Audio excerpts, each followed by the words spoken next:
Bismillahirrahmanirrahim. Assalamualaikum and the core As things, the core sharing session lah yang ringkas berkenaan kursus Global Design dalam Master of Design and Innovation.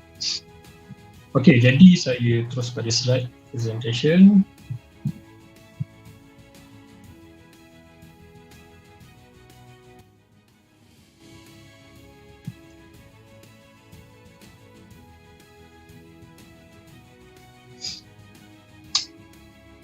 Okey, jadi pertamanya sekali lagi terima kasih kerana sudi hadir untuk sharing session ni. Okey, sebagaimana yang semua dah maklum dan kepada juga sesiapa yang masih baru first time lah melihat kursus ni. Okey, jadi secara ringkasnya boleh kata program Master of Innovation atau singkatannya MID, Master of Innovation and Design, yang ditawarkan di Fakulti Teknologi Kreatif dan Warisan. Kita ada, boleh kata ada 3 pengkhususan utama, iaitu Industrial Design, Digital Design dan juga Sustainable Design. Jadi apa yang membezakan ketiga-tiga pengkhususan ni adalah subjek yang akan diambil semasa semester 3, iaitu subjek-subjek elektif yang boleh dipilih. Jadi secara ringkasnya ada 3 semester, iaitu semester pertama dan semester kedua. Kedua-dua ini adalah semua subjek yang wajib diambil oleh kesemua calon. Kalau kita tengok kat bawah ni, only 2 project and 2 elective courses for semester 3. Jadi hanya perlu mengambil projek 2. Jadi projek 2 adalah subjek projek berdasarkan pengkhususan yang dipilih dan juga berdasarkan pemilihan bidang dan supervisor lah nanti. Dan 2 lagi adalah 2 subjek elektif yang berkaitan dengan pengkhususan yang dipilih. Maknanya dalam 3 ni lah, 3 pengkhususan ni. Tapi yang ni kita nak ringkas je. Cuma hari ni kita nak pergi kepada pengenalan subjek pada semester pertama, iaitu Global Design.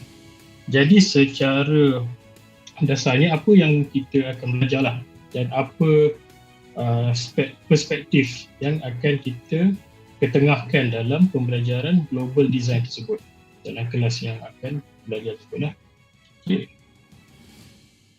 Jadi hari ini kita akan tengok pada Global Design. Dan itu adalah nama saya, itu Muhammad Azram Rizal Abdullah. Background saya adalah Industrial Design daripada degree sampailah ke doctorate. Jadi semua background saya adalah Industrial Design. Okey. Jadi yang pertamanya kita perlu fahamlah sebenarnya apa tu Global Design. Okey. Kalau berdasarkan apa yang dikatakan oleh Martin Topol, iaitu profesor dalam Industrial Design. Jadi I don't believe that there is such a thing as world design. Apa yang dimaksud kat sini adalah dia berbezalah dia punya kehendak terhadap warna, even terhadap certain pattern, dan juga dia punya ketidakmahuan terhadap pattern tersebut, ataupun dia tak boleh terima pattern ni ataupun certain pattern. Jadi pada pendapat dia perlunya ada perbezaan ataupun kita perlu tweakkan design tu mengikut penerimaan pengguna, penerimaan pengguna pada certain region. Okey. Jadi lagi satu. Yang ni by Alexander Neumeister. Yang ni industrial designer dia dekat Germany. Apa yang dikatakan? A greater degree of sensitivity and more respect for other culture. Macam yang sebut tadi. Jadi setiap design dia perlu berkait rapat dengan sensitivity dan budaya sesuatu tempat tu. Sebagai contohnya, kita bagikan katalah warna warna merah. Bagi budaya budaya Cina, mungkin color merah ni dia menunjukkan prosperous. Prosperous. Waktu perayaan pun dia akan pakaikan warna merah. Tapi jarang kita tengok dekat Middle East dia orang buat jubah warna merah. Okay. Kenapa? Sebab tu adalah perbezaan budaya yang berlaku dekat sana. Okay.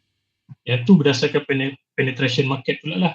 Okay. Maknanya kalau berbeza tempat, kita boleh nak educate sesuatu tempat tu untuk menerima culture yang baru, tetapi benda tu memakan masa. Okay.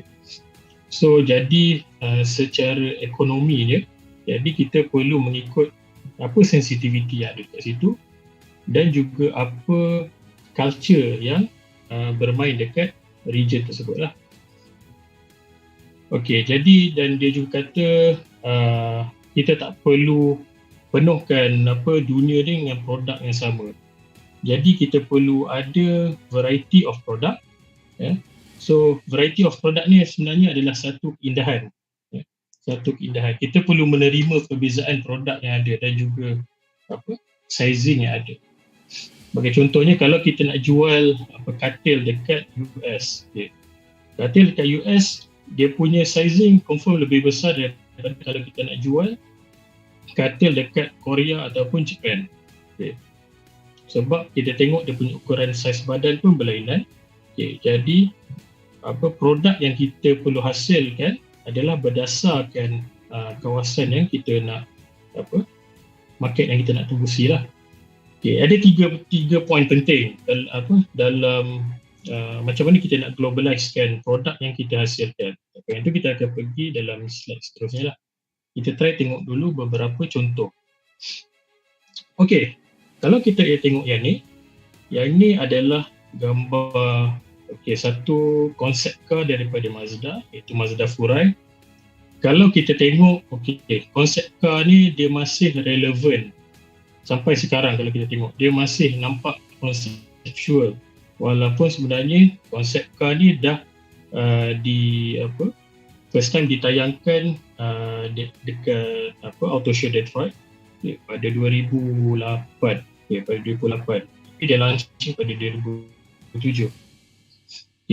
Waktu ni Mazda memang dia nak promote betul-betul dia punya rotary punya engine.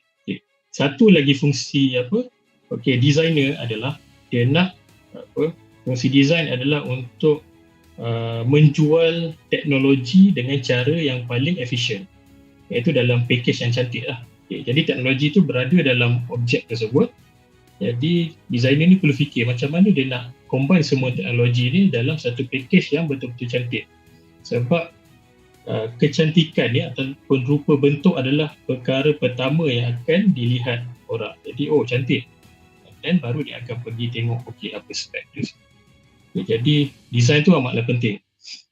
Balik semula kepada model kereta ni. Kenapa saya tunjuk model kereta ni, apa kaitannya dengan global design. Jadi untuk konsep car fungsinya adalah nak menunjukkan capabilities, capabilities sesuatu company ataupun sesuatu produk dan apa yang mereka boleh lakukan. Jadi dia akan menarik investor dan even buyer. Dia nampak investor dia akan boleh predict company ni ada future yang cerah untuk terus menjalankan dia punya perniagaan berdasarkan dia punya konsep car, dan dia ada teknologi yang nak dia pasarkan. Dan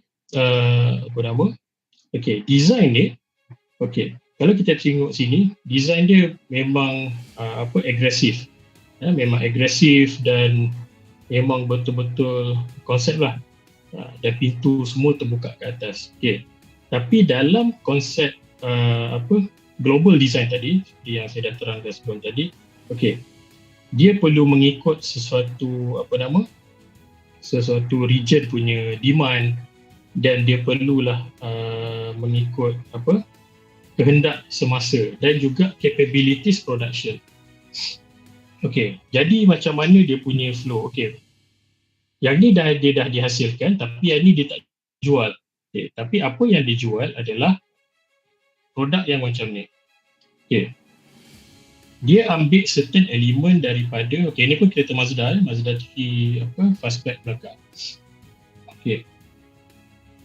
Jadi dia ambil elemen daripada Mazda Furai tadi, yang ni, and then dia translate kepada satu produk yang more practical, dan lebih boleh kata mesra manufacturing lah. Jadi kita kena ingat, untuk hasilkan satu produk yang bagus, dia perlulah mengikut capabilities manufacturing. And then dalam masa yang sama dia mendengar apa kata user, pengguna itu sendiri. Dan yang ketiganya, dia tidak menidakkan apa konsep daripada designer tersebut. Jadi ketiga-tiga benda ni dia perlu ambil jalan tengah. Dan di akhirnya pun nanti kita kepastikan produk ni boleh dijual. Kalau dia pergi jual pada konsep car macam tadi, tak semua orang boleh terima. Tak semua orang boleh terima konsep car macam tadi. Tapi kalau dia pergi kepada yang ni, kalau dia pergi kepada bentuk yang macam ni, dia still ada elemen konsep car tersebut, tetapi dalam bentuk yang lebih lebih clean dan lebih halus lah. Tapi still ada dia punya konsep tersebut.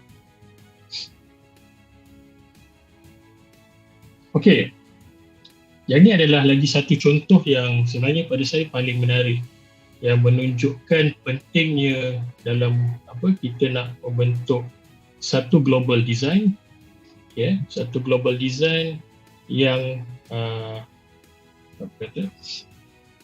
nampak betul-betul collaboration yang bagus antara manufacturer, user demand dan juga designer punya kehendak. Kita perlu meraihkan kehendak designer. Dan dalam masa yang sama, designer perlu tolerate dengan manufacturer, dengan manufacturing punya line lah, supaya produk tu boleh kata bukanlah senang, doable lah, boleh dibuat, tapi dalam masa yang sama konsep tidak lari daripada konsep yang designer buat. Dan dalam masa yang sama juga, produk tersebut perlulah boleh diterima oleh user yang ingin membeli. Tengok pada produk ni dah dihasilkan pada tahun 1957. Sampai 57 dan masih dijual sehingga hari ini. Yang ni designer dia Gio Ponti. Gio Ponti, designer Itali. Dia design for Casina. Casina ni dia masih dijual furniture, kalau tengok online pun ada. So designer piece lah. Tapi apa yang saya nak tunjuk sini adalah dia punya masa yang diambil untuk dia punya design and development. Dia start design pada tahun 1951. Dia start design dan dia makan masa sampai 6 tahun untuk develop. Apa yang dia nak develop sebenarnya? Dia punya designer dia memang dia betul-betul dia nak menunjukkan pentingnya penggunaan material yang minimal, tapi dalam masa yang sama dia tak kompromi dengan strength perabot tersebut lah. Kalau kita sini ni nama produk ni adalah Super Leggera. Super Leggera ni super lah, Leggera lightweight. So nama kursi ni super lightweight sebab berat dia hanyalah 1.7 kg. Berat produk ni hanyalah 1.7 kg, tak sampai pun 2 paket gula, sekilo tu. Dan dia punya kaki dia punya cross section adalah thickness dia tu hanyalah dalam 18 mm. 18 mm je, intinya ketebalan, so nipis. So material yang dia gunakan sangat sikit, tapi dia punya produk ni sangat kuat. Dia punya structure dia, kaki dia bentuk triangle. Kita tengok dia punya advertisement. Kalau nampak advertisement dia pun dah menunjukkan kanak-kanak tu pegang dengan satu jari je untuk angkat produk ni. Nak menunjukkan betul-betul ringan. Dan sebenarnya kita boleh relate juga design yang kita considerkan dia punya globalized architectural, globalized punya konsep, So design tu sebenarnya dia akan jadi satu benda yang timeless. Maknanya sampai sekarang dia masih relevan. So dia fikirkan user, dia fikirkan manufacturing process dalam masa yang sama. Dia fikirkan juga dia punya kehendak sebagai designer. Yang ni antara boleh kata successful story lah. Dan dia nak test lagi, dia tak percaya yang kursi tu tahan, dia campak daripada tingkat 4 ke bawah dan kursi tu bounce balik tanpa pecah. Sebab dia ringan, so dia boleh bounce. Dan kursi tu tak pecah pun. Jadi material dia kayu ash dan tempat duduk dia tu adalah dia pakai weaving punya weaving punya mat. Kita tengok harga dia. So ni Superleggera nama dia. Jadi kalau kita tengok designer Gio Ponti, so dia manufacture for Casina. Harga dia £1,488 pound. Jadi lebih kurang dalam RM8,000 Malaysia lah. Untuk satu jenis kerusi, satu buah kerusi sahaja. Tapi kalau kita tengok kos dia hasilkan memang sangat minimal sebab guna material yang sangat sikit, tapi apa value yang ada di sebalik ni adalah dia punya R&D selama 6 tahun tu dan juga dia punya consideration on dia optimizekan manufacturing process dan juga dia mendengar kehendak user. Dan ketiga-tiga perkara ni lah yang menjadikan sesuatu produk tu produk yang global, yang mana boleh dia timeless dan still boleh diguna pakai sehingga hari ini. Jadi apa key component dalam global design ni sebenarnya? Jadi 3 perkara yang saya sebutkan tadi. Jadi first sekali adalah user input. Dan seterusnya adalah designer concept dan production capabilities. Jadi kalau kita tengok pada user input, kalau user input ni lebih kepada kita nak tengok apa anthropometry data dia, ukuran saiz badan dia semua dan apa dia punya kehendak terhadap warna dan finishing. Tapi kehendak warna dan finishing kita boleh bagi option biasanya kalau kita nak besarkan lagi kita punya market, ataupun kehendak pada material. Sebab sebagai contohnya kalau kita bawa rubber wood, kita pergi dekat Europe.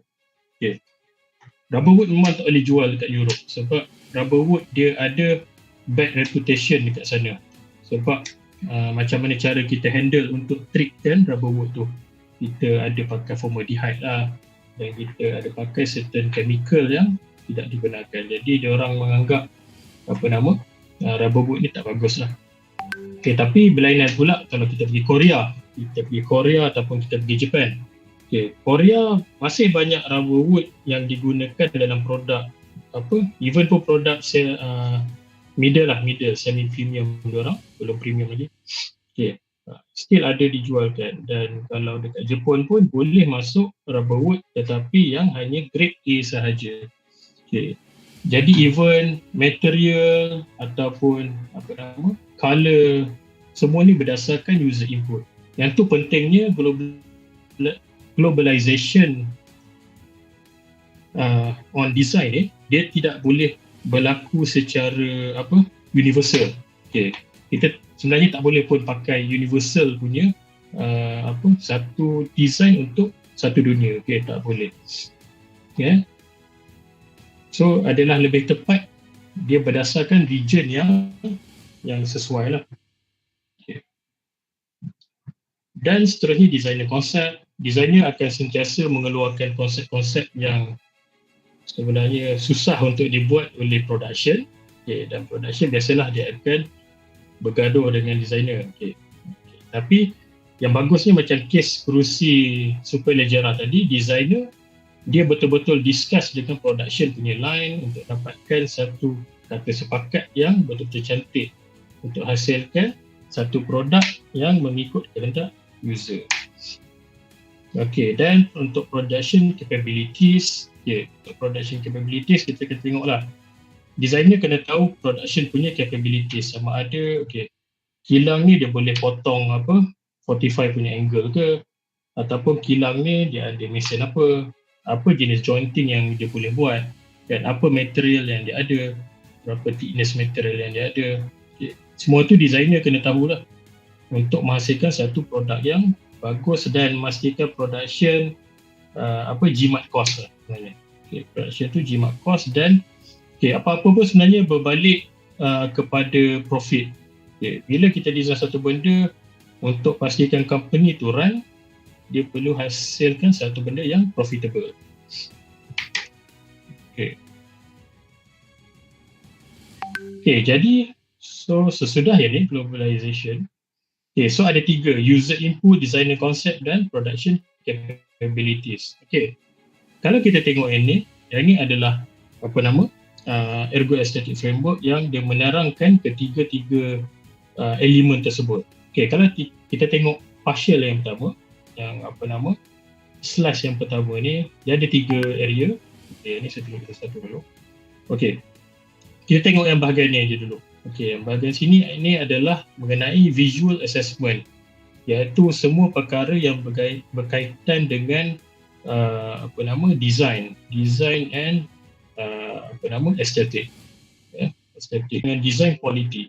Kita boleh nampak yang ini berkaitan dengan manufacturing process dan functionality, dan juga apa-apa yang berkaitan dengan reliability, dengan kemudahan pengguna untuk menggunakan produk tersebut. So perlu ada training ke untuk guna produk, ataupun senang ke produk untuk digunakan, ataupun macam mana decision user untuk menggunakan produk tersebut. Semua perkara ni dia perlu pemudahkan lah. Design quality. Yang ni kita pergi kepada behavior and culture. Yang ni yang betul-betul perkara yang sangat berkait rapat dengan regional punya aspek lah. Sebab lain region, lain dia punya behavior and culture. Kita perlu menggunakan maybe tema yang lain, ataupun certain simbol kita kena consider sama ada dia boleh digunakan ataupun tak. Dan seterusnya masuk kepada human posture, dia punya anthropometry semua, product dimension, and then even product handling. Untuk product handling ni macam ni lah, sebab mungkin dia perlukan tangan, certain region yang size tangan berlainan, jadi dia punya kadar genggaman pun berbeza. Even dia nak duduk pun, backrest ataupun armrest ketinggian akan berbeza dengan lain region. Jadi seseorang designer tu, dia perlu tahu apa behavior and culture yang berlaku pada user tersebut. Jadi kalau kita cantumkan ketiga-tiga elemen ni, so ada behavior and culture, design quality and visual assessment. So kita akan dapat satu ring yang lengkap macam ni. Kalau kita tengok sebenarnya, tengok kat legend bahagian tepi ni. Ring yang pertama, yang biru dan merah ni sebenarnya adalah perkara yang berkaitan dengan estetik. Yang ni bahagian dalam ni. Yang ni semua perkara yang berkaitan dengan estetik. Dan kita tengok ring yang kedua, purple dan color coklat ni, color brown ni. Yang ni semua adalah domain yang berkaitan dengan ergonomik. Domain yang berkaitan dengan ergonomik. Itu saja untuk penerangan ringkas lah mengenai.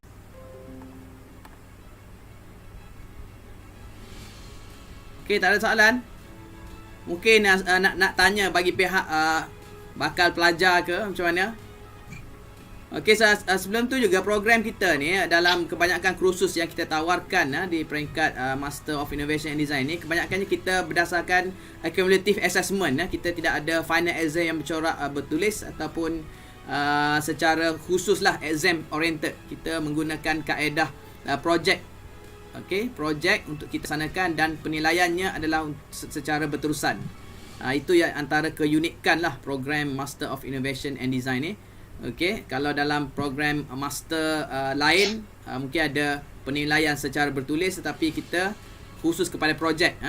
Dan perlu diingatkan juga program Master of Innovation and Design ni kita khusus kepada projek sebanyak 10 credit hours, di mana 4 credit hours untuk kita buat proposal. Okey, boleh buat proposal, boleh buat projek berkaitan dengan projek yang dijalankan di industri ataupun projek yang telah sedia ada, dan kita sambung untuk projek penuh dalam semester yang berikutnya, iaitu untuk kita kata sebanyak 6 kredit. Jadi 10 kredit merangkumi lebih kurang dalam 30% lah daripada keseluruhan program pengajian. Okey, so itu pencerahan sedikit lah. So kalau tak ada apa-apa soalan, mungkin kita boleh berakhir juga di sini dulu untuk sesi perkongsian masterclass preview, dan boleh berhubung terus sama ada dengan mana-mana pensyarah yang dipaparkan di sini, dan juga boleh terus berhubungi Fakulti Teknologi Kreatif dan Warisan untuk mendapatkan maklumat lanjut berkenaan dengan program Master Innovation and Design ini, dan boleh juga terus mendaftar ataupun melawati link yang kita sediakan menerusi video ini, dan terus untuk mendapatkan maklumat, dan sekiranya terus berminat, teruslah untuk mendaftar sebagai pelajar. Okey, dan mungkin akhir kata Dr. Ezran sebelum kita mengakhiri sesi masterclass kita pada minggu ini. Okey, tak ada apa sebenarnya, tapi jom sama-sama kita mendaftarlah untuk kursus ni, dan kita tengok ramai juga para pensyarah, jadi boleh kita war-warkan pada kita punya ada anak murid dan juga kita punya kenalan lah untuk kursus yang secara julung kalinya akan ditawarkan di FTKW. Okey, sekadar itu saja untuk minggu ini. So terima kasih Dr. Ezran, dan terima kasih juga kepada pensyarah lain yang turut join, dan termasuk peserta daripada luar, untuk bersama-sama kita dalam petang ni mempelajari sedikit berkenaan dengan kursus Global Design, iaitu salah satu bahagian daripada program kursus yang ditawarkan dalam program Master of Innovation and Design. So sehingga kita berjumpa lagi dalam minggu-minggu yang akan datang. So wabillahi taufiq wal hidayah. Wassalamualaikum warahmatullahi taala wabarakatuh, dan selamat maju jaya. Jangan lupa mendaftar. Assalamualaikum dan selamat maju jaya. Assalamualaikum. Waalaikumsalam.